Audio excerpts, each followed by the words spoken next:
So before I take question answers, I'll just touch upon one more aspect, one more story from the Chandogya Upanishad. And again, these stories are so illustrative. See, why the rishis concealed these profound truths in imagery, in symbols. So, one reason is that they very much believed in Adhikar Bhed. This is something which today we have lost. Adhikar Bhed means if you are not ready for the higher knowledge, if one is not ready, it may work, it may even create a confusion in the mind because it will just remain a mental concept and that can create a problem. So, one has to be ready for the higher knowledge. So, one such story is the story of Satyakam Jabali and how they went beyond the scripture, how their methods. So, Satyakam is born of a woman who worked like a maid in many houses. So, he wants to have the highest knowledge, Brahma Gyan, Brahma Vidya. So, he goes to the sage, Ritudum, also known as Gautama, that I want to know this highest knowledge. He says, okay, but who is your father? Come back and tell me. I need to know. So in those days, this was there were the elite of humanity this is how the culture was created. Now, I'll just touch upon it passingly because even in the Aryan ideals, Sri Aurobindo speaks Aryan, a high type of humanity which is striving toward the highest. Now, not all can do that. So, these were like the spearheads, the forerunners, the beacon light. And it was not about birth, it was about your guna, karma, and temperament. So, they were those who were turned toward the ideal, and the society revered them that, well, we can't do it, but at least there is an ideal like that. So, these people who were the ideals, this knowledge was also not given to anybody and everybody. You had to be at least belonging somewhere to that kind of an ideal layer so that you are ready for this knowledge. So, this is a big subject, and I am just withholding myself what it meant, the Aryan. What is known today as Brahminism. I've given a talk on that also. But right now, coming back to the subject. So he goes and asks the Guru, teach me this knowledge. He says, go back and tell me tomorrow who is your father. So he goes and asks his mother, who is my father? I have never known my father, never seen him. I don't know his name. So the mother says, see, as a maid, I worked in many houses. Look at the subtlety of the communication. So I don't know who is your father. But this I know that I am your mother. This is for sure. So just imagine, in today's times, the liberal thought, if somebody comes and says this, and the boy goes and says, Satyakam, that's what my mother has told me, that she doesn't know who exactly my father is, but she's sure that she is my mother. So the sage says, a lady who has such a courage and honesty to speak truth without batting an eyelid, she belongs to really a front layer of humanity. And he takes him in. So you see at the very first level, how Indian thought was wide in its own way. Same with the, Bharat, who was, in whose name, Bharatvarsh, of course there are two Bharats, but he is born of Shakuntala and Dushyant, out of wedlock marriage, or Gandharv Vivah marriage. But see, we honor truthfulness. That's why Satyamev Jayate Nanritam. So when he says you are worthy, so he is taken in. So what does the Guru say? He doesn't teach him any book or anything. He says, you do one thing, there is a work I have for you. You take these 100 cows, now the numbers vary, but 100 cows, take them to the forest. When they become 400, they become strong, you come back. So his wife says, what kind of a training you are giving? How come you are so cruel? He says, no, I know my disciple. He goes, he says, okay. And he spends many years doing it. Now you see, he is there, he's all alone, all by himself. But Guru ki agya hai.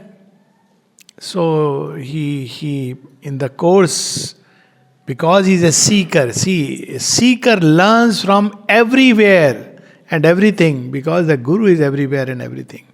As a child, he wants Brahma Vidya. So Brahma Vidya begins to come to him from everything, from the fire, from the cow, from the rains. Everywhere he discovered the Veda, the secret knowledge. And after number of years, when he has grown into an adolescent, he comes back with these cows. And the Guru sees him, sees he is already radiant. He says, Guru, now teach me. He says, I don't have anything to teach you. You have already discovered the Brahman. He says, no, but still, I want the final touch from my Guru. So Upanishads speak about going to the Guru, and one of the things, scriptures, Guru, grace of God, and the disciple's own seeking. So the Guru says, okay, he's happy, he gives him that final touch. He's already a knower of Brahman by then. So this knowledge does not come by reading a book or many books or any books, by analyzing anything. It comes when there is a seeking. The seeking heart is most important. There is a passage in Savitri where Aurobindo, same thing we have in Kathopanishad, na yamatma, na medha, na bahuna shrutin. This light comes not by medha, by intellectual discussions, debates, by speaking about it, by hearing about it. It comes when the self chooses to reveal. Aurobindo puts it in his own andaz.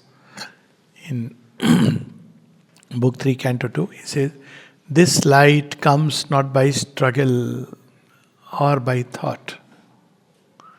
In the mind's silence, the transcendent acts, and the hushed heart hears the unuttered word. A vast surrender was his only strength. And same things, he says, puts it this way. All that denies must be torn out and slain, and crush the many longings for whose sake we lose the one for whom our lives were made. So it is not easy path. Everybody knows that. Shurasya dhara, nishitha duratya, kavyo vadanti. And yet, it is not easy, but it is not impossible either. That's what Arjuna also tells Sri Krishna. You are telling me fantastic things.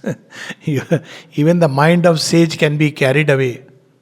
You have only told me. So how is one to practice? So he says, Swalpamasya dharmasya. Even a little of it, if you practice, it will liberate you from much fear. So knowing this, one should move. It is better to read than not read. But it is better to practice what one has read than merely read. And it is better to become than merely be engaged in practice mechanically, that every day I am sitting for meditation, my job is done. So that aspiration, which is so important, we find in the Upanishads, Agne Nay Supatharay, take me through the right path. So this is the core thought, and we have spoken about some of the key elements. Brahman, the different aspects of Brahman, Chatushpad Brahman, Maya, creation, man's role in it, because Brahman is triple. He is transcendent, he is universal, and he is individual. What it means is, again we can take our own example, it becomes easy to relate with. Universal is our roles, each one of us has certain roles. In this area, that area. If we are not even working, we have an opinion, we have viewpoint, we have some prayer, something. What's happening, oil crisis here, there. I mean, there is a dimension of every individual which is not confined to his own individual self. And then there is the transcendent, means something which exceeds all creation, which is logical. The origin existed, always existed. Even before time has come into play, even before space has come into play. It is always there. So that is the origin, the transcendent. Then it enters into the cosmos, into this creation. Who puts him in? Maya brings him. Come along. I am going to do your will. So the Purusha comes along with Maya. Shakti pulls him into this creation. So he becomes these many gods. So that's how it is. Ekam sad vipra bahuda vadanti. In everything he comes and inhabits, wherever she brings him. And then finally, in every individual element, Jagatyam Jagat. So it's the same truth. In us also, the same thing. We can discover the divine within us. It's the nearest, easiest, closest. We can discover the divine within the cosmos and all its working. And we can discover the divine who is beyond, and they are one divine. The me who is not engaged with anything, the me who is me myself, the me who is engaged with life, all these are one. They are not two, they are not three. So same way the one divine is at once the transcendent, the origin has that freedom, and that's why those who enter into the transcendent or touch its helm, they feel the world has vanished. It's a real experience. From there sometimes comes this idea of Maya. What was it? Don't experience it anymore. It's like a person when he is in one of his interiorized states, for a moment has forgotten that I have a wife, I have a child, I have a family. And suddenly he hears the common refrain, Sunte ho ji. Huh? Kisko kaha? Oh, okay. What has happened is, you come back from that state of, I am sorry, utter freedom. Yes, because that is also, you have only willed, no? So it is, and then finally, it enters into the third point. See how it starts. Transcendent, the entire creation and all the play of Maya, everything vanishes. That's why, that is how one line of spiritual experience completely denies the world, creation, everything. They use metaphors. It's a powerful experience. Shubindu says, I can't help it. I too had that experience, but I went beyond. So that is one experience. And then there is the other experience, the next level is when they are together. And like Rama and Sita, Ishvara and Ishwari is Shakti. And then the Purusha is completely lost and Prakriti has overpowered him. So that becomes, we have those stories in Shiv Puran where, Parvati swallows Shiva. She becomes Vidva. You heard about this story? Vidva Roop of Parvati. How can Shiva die? But she is Vidva. Suddenly she swallows Shiva.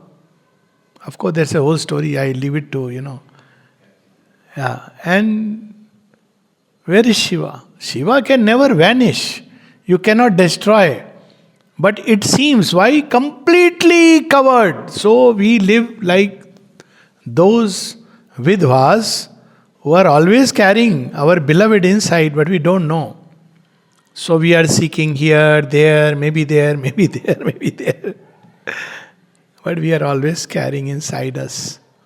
So this is the first stage, the Upanishads say, of human journey, when the Purusha is completely covered with Prakriti. It is dragged wherever Prakriti takes, it sanctions. It is like indifferently signing. Wherever it takes it to the Mela, Tamasha, horror movie, this, that, everywhere he goes. He has deliberately tied himself because this is a game. This is the pact between the two. Let's see, you want to become many? I'll do it for you. But don't question me. I have my own ways. He trusts, completely trusts. And that's why the secret of, a happy family life. Trust. Don't question. Don't question what she is doing, how she is doing. She knows. Then comes the next step. When he says, What are you doing? Let me try to understand. That becomes the Sakshi, the witness. I want to understand what is this creation, what is this nature, what is Prakriti, what is this, what is that, this, that, everything. Sakshi. Then he discovers that he has been given a certain right of choices. Hanumanta, Ishvara, he can sanction. He had given up this right, so he was being dragged. He discovered that remote is still in my hands. I can change the channel, I can change this or I can change that channel. So that becomes that Anish, not Ish, becomes Ish. Recovers his lordship. So this is the journey of man. It starts with Anish, not Ish. So we complain against circumstances, fate, destiny. What is this? And we have added this. Either we say all this is Maya, illusion, और we say क्या करेंगे भाग्य है ना, भाग्यवादी, fatalism. But Indian thought is never fatalistic. See Savitri, see Rama. Does Rama say, well, kismat thi meri, Janki has gone, what can I do? Gods have conspired against me. Better I take sannyas. I am anyways in the forest, my father has sent me away. I think I should look for a place, apply and take sannyas. Does Rama do that? No. Look at the power of the scripture. He doesn't do that. He is moved by the dharma in him. It's not about winning or losing. He must fight because this is his dharma, both as a Kshatriya, as a king, and as one who has to preserve. If he allows Ravan to go scot-free without a challenge, he will be the one who will be responsible for much adharma. He must give a fight, not for success or failure. Of course, he would want to succeed in a battle, but still, to fight is his dharma. So Rama goes and fights. He doesn't renounce saying, this is Maya, there is no Janki, there is no Rama. Now I realize what is given in the great scriptures. It was an illusion, that I am Rama, this is Janki. Does he say that? He doesn't say that. Does Krishna tell Arjuna that what you are thinking is very right? I confirm, yes. Arjun, finally all this game was so that you discover the shortcut to sannyas. I am so glad. Arjun, rush. There is crowd waiting out there to become a sannyasi. You too rush. What does Krishna say? He says, you are acting like a coward. You are napunsak. What he doesn't say. Poor Arjun says, I was asking for a nice thing. No, I was wanting to renounce the world, give my kingdom to the brothers. What's wrong about it? And Krishna says, everything is wrong about it because you don't understand dharma. So you see, this is how the mighty Indian civilization, that's how we could remain strong and powerful and opulent, inwardly rich and outwardly also opulent. But at some point, this Mayavad came. But Maya, as we have seen, is not about world shunning illusionism. Maya is to understand God's intent in creation, in name and form. आप पार भी जाते हैं जब नाम के, तो नाम के आधार पे ही जाते हैं ना. नानक नाम जहाज है. You take name and through the name you go into the nameless. Of course he has no name or all names. But you take the help of name. You concentrate on a form. So there is the mystery of the name and form that has been built. Each name and form should become a habitation of the divine. First within us, then within a collective group, and then within a society, then within the world. This whole world should become a temple of the divine. That's why this creation is. Not to frighten us, not to make us run away, not to say all is one, all is same, everybody, God is everywhere in everybody. This is not what Upanishad is saying. What I am saying is because this is the common misinterpretation. That you are under ignorance, that's why you are still thinking this. No, sir. Even after knowing the infinite, becoming one with the infinite, now you play with the finite. Vidyancha, vidyancha, yasta dvedo bhayam saha. Holding them together. So this is the world affirming Vedanta. Aurobindo was asked, what is your Vedanta? He says it won't fit into any of the classical schools, But if you want to use the term, there is a illusionistic Vedanta and there is a realistic Vedanta. So this is more in the line of realistic Vedanta. It admits the world, but sees that it is a distorted expression of the original intent. Why distortion? Because the one consciousness lapsed into the inconscience from where it is emerging. So there is the struggle always of the gods and the titans that you find in the Upanishads. The gods and the titans. They are struggling. Why? Who are the titans? When it is lapsed into inconscience, now that darkened energy, it wants to hold back. Like the ignorant mother who says, बच्चा कहाँ जाएगा तू घर के बाहर, नहीं गांव के बाहर मत जा, don't go outside the village. But wise mother says, go, जी ले अपनी जिंदगी, है ना? That you say, go live your own life. That's important for the child to go. You can't be thinking only about yourself, that my child should be only here. When the child goes, he grows, he takes the challenge. You're always there for him. Always. But you take that challenge of life. So same way, first step is when the inconscient wants to hold creation back into that darkness. But the gods want to pull it up toward the light, labor. So there is a struggle. What are we going to do with gods and titans? Don't we experience the struggle? The upward tendencies which are wanting us to grow beyond every level, wherever we are. And the downward tendency which say chill. ठीक है यार, अभी बहुत हो गया, ये सब नहीं होता, in everyone. That's when this struggle becomes acute. When the downward forces seem to be winning, then yada yada hi dharmasya glani bhavati bharata abhyutthanam adharmasya tadatman sujameham. In us too, when we keep conceding to the forces of darkness, we keep on, no, I want to remain Anish. Then what happens? We are shaken up. And then we say, why there is pain, why there is suffering? You are not waking up normally. So you see, it's not about bad karma, good karma. It's an evolutionary process that they have described in the battle between the gods and the titans. And even when we have become a good human being, that's what the Kane Upanishad is. Gods have built a godlike humanity. No, sir. There is something greater, much greater than a good human being. Don't be satisfied there. The divine, the eternal good, not this limited good that I am doing good to everybody, giving alms, giving money, giving all this. So they keep on taking us further and further. So we see this battle between gods and the titans. Frequently this comes. It comes in Kane Upanishad. It comes elsewhere. And then the mystery of the form. Again, Atriya Upanishad, the gods, one by one the forms are being prepared and presented to the gods. That, will you inhabit this form? Form of a monkey, form of a horse, form of a cow, different.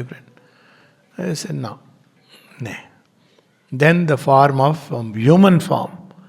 They say, yes, this is meant for me.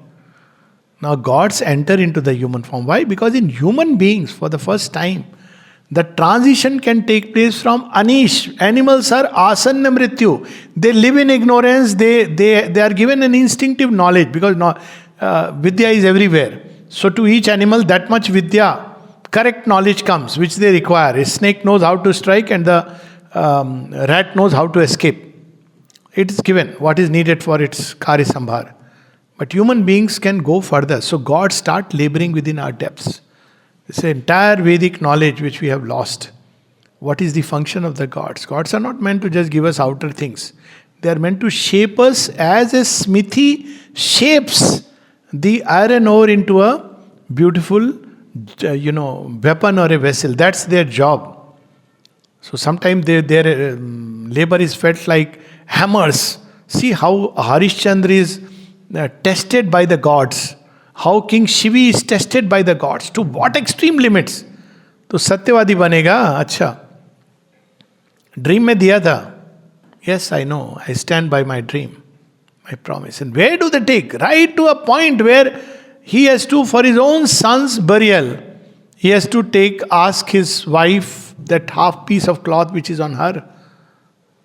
And then the gods. Why? Because he's walking the path of truth. So it's not something easy and simple. And yet there are those who walk and they are our ideals. And when we look at least I feel, they were our forefathers, so nice. Western world, Middle Eastern world are yet far from even that ideal. They can't present a single example. The last, as somebody asked about Christianity, and Bernard Shaw said there was one Christian and they crucified him. So it is so true. Couple of people here and there, and look what extreme these people went. So this is the path carved. Satyena pantha vitato devyana. The gods have carved the path of man through truth. So this is the journey they mapped out. And then it goes further after, man has come. Then the divine wants to catch matter. How to catch matter? It's a whole story of creation with very beautiful mystic symbol. We need not get into that. But there is enough for our own seeking, our own journey, which we find in plenty in the Upanishads. One thing, take home point should be, this world, for God's sake, is not an illusion in the sense that it is a non-reality. It's an illusion in the sense it does not represent the true reality that it is. Why? Because of the avidya. So there is a distortion. Now distortion can be corrected. But something which is non-existent, you can't do anything about it. So it is distortion. And it's our role to set that distortion right. What is the alchemic energy? Agne naya supatharay. This fire within can set it right. First within us, and then as in an expanding circle in the world. This is man's business and man's role. So Upanishads have laid the great foundation for this mighty Indian civilization. All else is subsequently a development in many dimensions, many directions. So we'll stop here and have questions. If there is any question. Truth and morality. Where did it get lost? Yeah, so you see, Indians in Indian thought, in Hindu thought, morality is there, but it's not the way of the Christian thought. In Christian thought, morality is a question of do's and don'ts, and the most boring subject which we used to get maximum marks. So convent school mein wo moral science pe. But in India, the emphasis is on dharma. And dharma is not a set of do's and don'ts. Because if you make it that do's and don'ts, then what Arjun is doing is adharma. Not adharma, but wrong. So that's why it's very difficult for the Western thought to understand Indian ethics. Now, in Indian thought, the emphasis is not on action. It is on motive, intent, and state of consciousness. So that's why there is no antagonism between an inner state of ahimsa. I don't want to injure him, I don't want to hurt and harm him. But I am called upon to fight this battle, to defend a nation, to defend an ideal, and I will fight. And I'll fight to conquer or to perish. This is the spirit. But I am not doing it because I hate that fellow. Oh, yeah, I am going to kill him. No, that is hinsa. So that's why Gita is the background and to the action that we have to engage in. So morality is largely a question of, that's why Western, you people believe in tolerance, why are you behaving intolerantly? Because they don't understand Indian thought. Of course, they themselves don't, they are the most intolerant people, but that's a different story. But it's not about tolerance or intolerance. There is a tolerance of the cowardly. There is a tolerance of the superior man. I am very tolerant, and he's fooled. While Mahmud Ghazni comes and enters and conquers. I am above all this. You see, very pride of tolerance. But it's not about tolerance. We don't use that word. It's about understanding. Knowledge. That is the emphasis. So knowledge is different. So knowledge is the base on which dharma stands. And what is that knowledge? It is an integral knowledge which we find in the Upanishads. Integral knowledge means we must know this reality, which is manifold and transcendent, universal and individual. And we must also know how it is unfolding in creation. what was valid at one point of time is not valid at another point of time. When there was barbarism in a certain quarter of humanity, 2000 years back, it sartan se juda was okay. But today, if you have that barbarism, you have no place in a civilized world, and we should be able to say it with strength. It's not everything is same, all religions are same. So those who understand dharma will stand by that. But morality is nay, in all, under all circumstances. So that's why, well, if you can't understand dharma, be moral, that's all I can say. But there also keep your common sense alive. So that is the subtle difference in Indian thought and the Western thought. And yet there is this message of sarva dharma parijayate. So it comes sarva dharman parityajya mamekam sharnam praja. So that's another good thing it's reminded. All Indic thought or Hindu thought or Sanatan dharma has to be seen in its totality. Where does sarva dharma parityajya come? After everything has been explained, now what does he say? Why it comes? After he has been told, fight this battle, remembering me, all this has been told. And then at the end he says, finally you should reach that stage where man mana bhava mad bhakta madhyajima namaskuru. Where you have become so much my-minded, my lover, my devotee. He is not saying therefore don't fight. When you reach that state, then sarva dharman parityaja. Don't worry about good, bad, right, wrong. That's why. Why? Because you will incur no sin, no evil. Have no fear. I'll take care of that. So that's sarva dharman parityaja, going beyond good and evil, but the state in which you go beyond good and evil and yet act. Even then you don't stop acting. You act from a poise which is beyond good and evil. But even there, it is not an indiscriminate, indifferent, because वो movie आई थी ना कौन सी अक्स, तो जो उसका hero था क्या Manoj Vajpayee, he says ना कोई मारता है ना मरता है, and he keeps murdering people. It doesn't mean that. It doesn't mean that. It means that when you are full of the divine consciousness, see, that's what Guru Gobind sings, no? Dehe Shivaye Varmohe Satkaraj se kabhu na daru. What is that invocation? He's all full of Shiva and Chandi and says, I'll go into the battle. Either I will conquer or I'll die, doesn't matter. That is what it means. When I have surrendered myself fully to the divine, I may engage in the goriest of actions, not shrink. Tato na vijugupsate. I'll not shrink even from a battle which is mortal combat. I am here to fulfill the will of God. Right or wrong, you may judge. You may say that, you did a wrong thing. You massacred so many people. You were the cause of killing so many. No, it doesn't matter. There's a line about when Aurobindo describes Durga. She says, I reckon not of virtue or of sin, but do the deed God has put into my heart. So it is that state, for which the entire Gita is a build-up. And you reach through Jnana Yoga, then based on Jnana Yoga, Karma Yoga, Jnana, then only Karma has a meaning, and then Karma Yoga, which naturally leads to consummation in Bhakti Yoga. And then finally, that great act of complete self-giving to God. That's beyond good and evil. That's true that in India, this conception is there of going beyond good and evil, which you don't find in the Western concept. It is moral, right and wrong, good and bad. Yes, please. What is happening to Israel and Palestine? How will you relate to them? कहानी के रूप में बताऊं? एक पिताजी थे, हिंदी में बताता हूँ, ठीक है? Okay, I'll say in English because there was a grandfather who had, one child and another child. Then out of this grandchild, there came first one child. And this child was the eldest, so everything belonged to that child. Okay? Then after some time, few centuries, there was another in the same family lineage, Chacha, Tau, Mahabharata, another child. So अभी वो बीच वाला जो आ गया उसका इससे शुरू में बन रही थी, but then they started quarreling.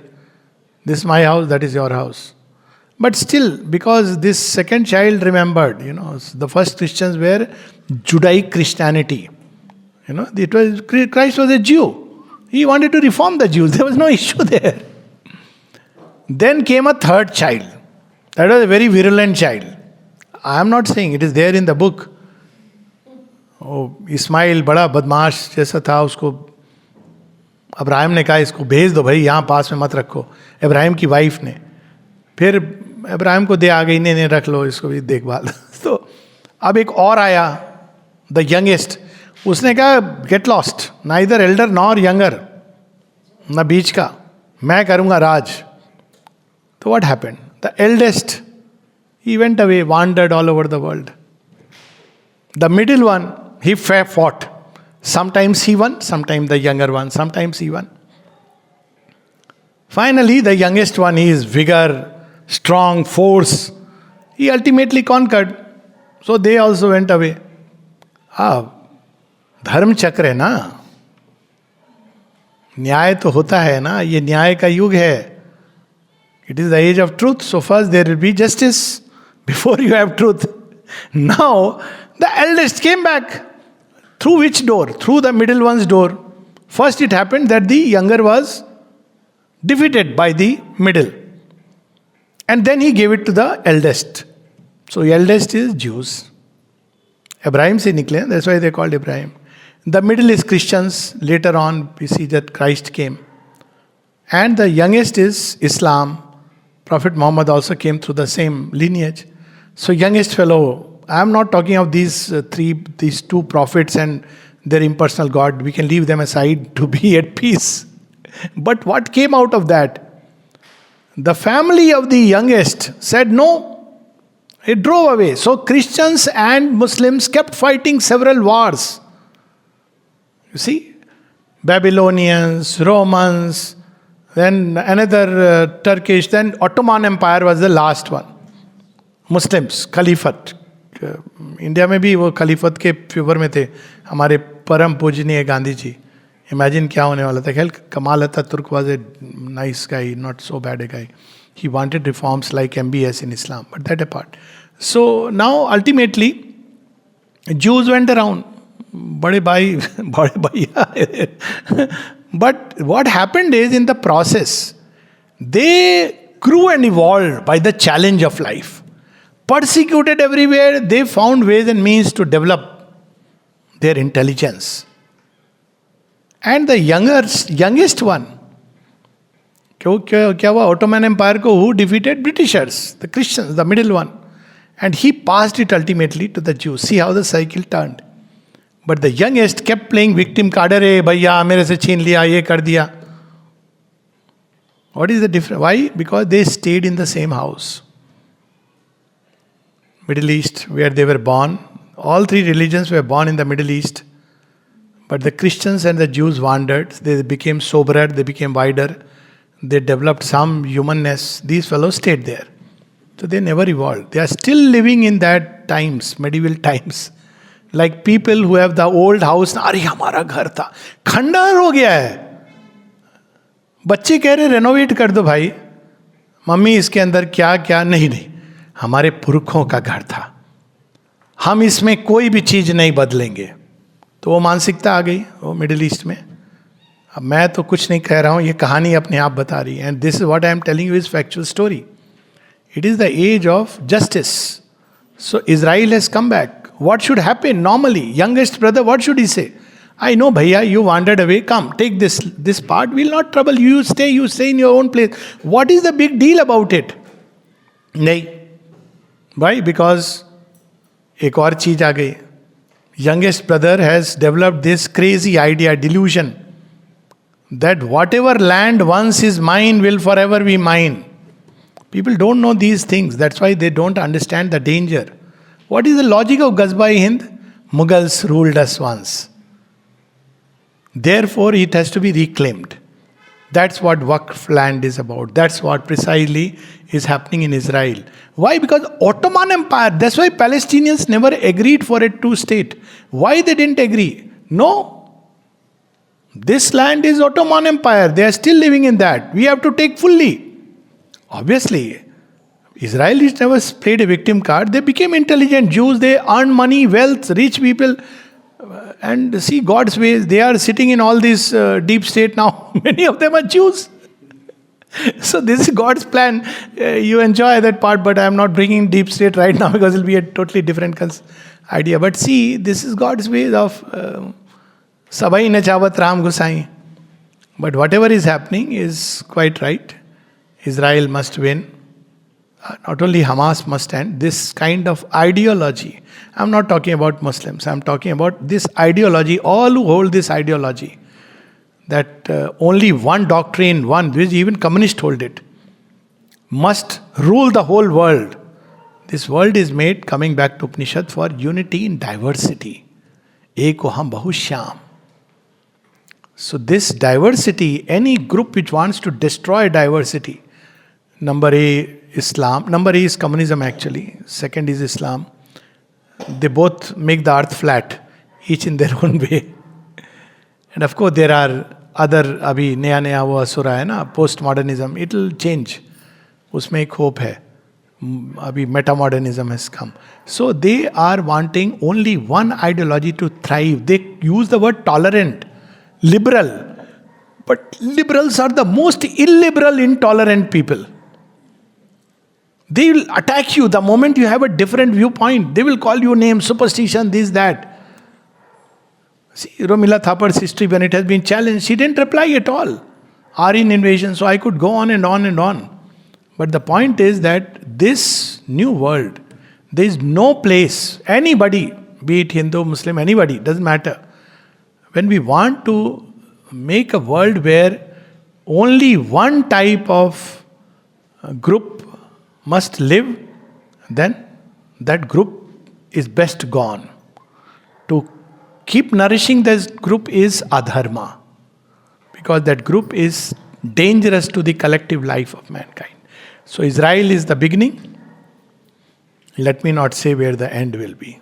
So there's so much of bombing activity, they're killing babies and women. Massacre, see. Do you think, what my question is, do you think that because, you see, the idea is being mistaken for I understand. mistake and viewpoint Yeah, people. yes. If an idea So- is not going to go like that. So I'll tell you, I'll answer both of them. First about the bombings.